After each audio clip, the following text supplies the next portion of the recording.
Hello everyone, सेवा नमस्ते सबैलाई। म हजुरको प्यारी रेस्क्युर फेरि पनि आइसकेको छु नयाँ ब्लग लिएर। अनि आजभरि मेरो भ्युजहरू अलिकति कम भएको देख्दैछु होइन। यदि नयाँ हुनुहुन्छ भने मेरो च्यानललाई चाहिँ सब्सक्राइब गरिदिनु होला। अनि अलिकति अब भिडियो हेरेपछि चाहिँ लाइक पनि गरिदिनु होला। अनि आज चाहिँ हामी यहाँनिर म के देखाउन गइरहेको छु भने यहाँनिर हेर्नुहोस्, यो चाहिँ हामीले पूजा गर्नुहुन्छ यहाँनिर। यो चाहिँ पूजा गर्नुभएको जमरालाई जमरा राख्नु अघि यहाँ चाहिँ हाम्रो देउता कोठा भइहाल्यो। जमरा कत्रो भएछ पाइसक्नु भयो? पानी लगाएको छैन नि त। ओ माइ लर्ड, हेर्नुहोस् जमरा चाहिँ यत्रो भएछ। अर्को कत्रो भयो अर्को? यहाँ पानी लाउने चाहिँ डेली पूजा गर्दै हाम्रो मामु। यहाँ अर्को चाहिँ भाडा चाहिँ ठुलो रहेछ भने जमरा चाहिँ यत्रो रहेछ त नि। यस्तै छ अब हाम्रो जमरा राख्ने काम चाहिँ। आज चाहिँ फुलपाती हो भनेपछि आज चाहिँ केही हुन्छ घरमा भन्ने मलाई आशा छ। अनि हामी अहिले बजार जाँदैछु मेक्सिनमा। साथीहरू यहाँ हेर्नुहोस्, मैले चाहिँ यो हिजो लिपेको, अब यता पनि छ, यता रातो रातो पाहाडको अलिकति भाइब्स आओस् भनेर लिपेको। अनि अलिकति यहाँनिर पनि छ, यहाँ हेर्नुहोस् है।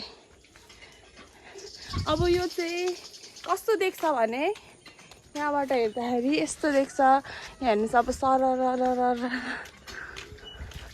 यहाँ हेर्नु राम्रो देखेन त।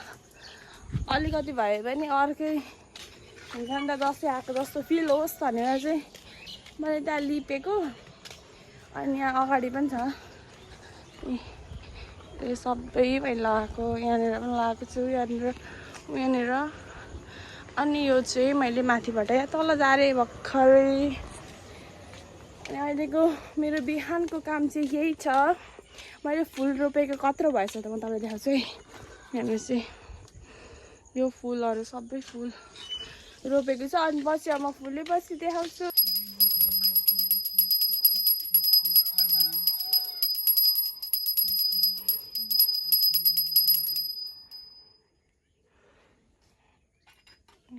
सक्यो पूजा। हामीलाई चाहिँ दसैँ लागिसकेको छ साथीहरू। नाम चाहिँ यहाँ खाना पकाउन आँट्दै हुन्छ। बासमती चावलको बासमती चामल है, दसैँ स्पेसल चामल। अनि यहाँ चाहिँ बाबाले मासु काट्दै हुनुहुन्छ। अब म चाहिँ अब अन्डा पकाउनु पर्यो, खानु पर्यो। अन्डा उसिन तरकारी के छ? सबभन्दा धेरै काठ चालसम्म हाम्रो सान्दाजुलीमा 14वटा पाएँ यार मैले गिफ्ट। के गर्न गाह्रो छ।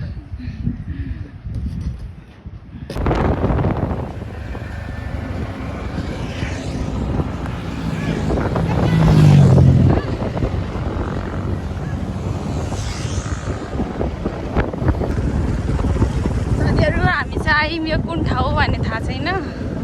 सान्दाजुमा चाहिँ जाँदैछौँ। अनि दाजुहरू अगाडि हुनुहुन्छ, रोज काकाहरू चाहिँ घर जानुभयो। यो कुन ठाउँ हो थाहा छैन है। यो राम्रै रहेछ, गाउँ रहेछ। अब हामी चाहिँ जाँदैछौँ। यहाँ चाहिँ हाम्रो भाउजूले सामान डेलिभरी गर्दै हुनुहुन्छ। अब फर्किने हो, अहिले जङ्गल रहेछ नजिकै। त्यो लुगा हो कि मासु हो? यहाँ हेर्नु सक्नुहुन्छ, दसैँ चाहिँ यसरी लाग्दो रहेछ यतातिर। यो ठाउँको नाम के हो ठुला चाहिँ? डाँगे अरे। हामी चाहिँ केलाबारीबाट आएको, चोकबाट यो गाउँमा आइपुग्यौँ। यहाँ चाहिँ पुरा बनिँदै रहेछ बाटो। यो बाटो चाहिँ नआउनु होला जो पनि आउँदै हुनुहुन्छ। यस्तो रहेछ यहाँमा, तर यहाँ कास चाहिँ मजाले फुलेको रहेछ है। यो चाहिँ हाम्रो भाइरल रोड। आमा मान्छेहरू त टिकटक बनाउँदै हुँदो रहेछ। यहाँनिर हेर्न सक्नुहुन्छ। ल भाइरल रोडमा हामी पनि आयौँ है। ए नाच्दै पनि हुँदो रहेछ मान्छेहरू त।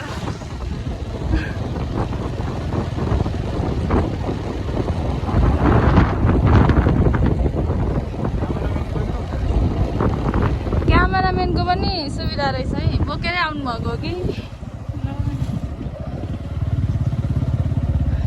यस्तो रहेछ। अनि भाइरल रोड चाहिँ सक्यो।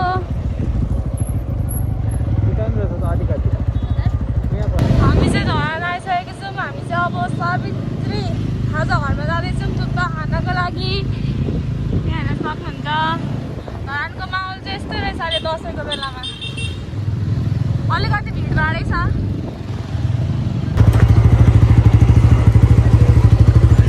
फाइनली हामी चाहिँ आइसकेको छौँ खजान ठाउँमा।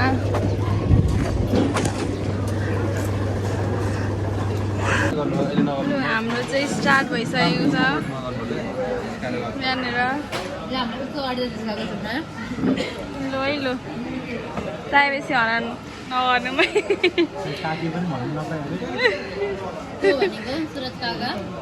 एकदमै डराएको अवस्था हो किन भन्दा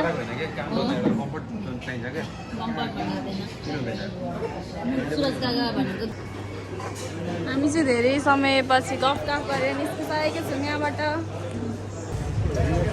हामी चाहिँ कहाँ आइपुग्यौँ? सुरज गाडी किनिदिइहाल्छन्। हामी चाहिँ यहाँनिर चोकमा आएको छौँ धरानको। हामी यहाँ सपिङ गरेर जान्छौँ। ठुलाहरू चाहिँ यहाँ हुन्छ पार्किङ गर्नु। हजुर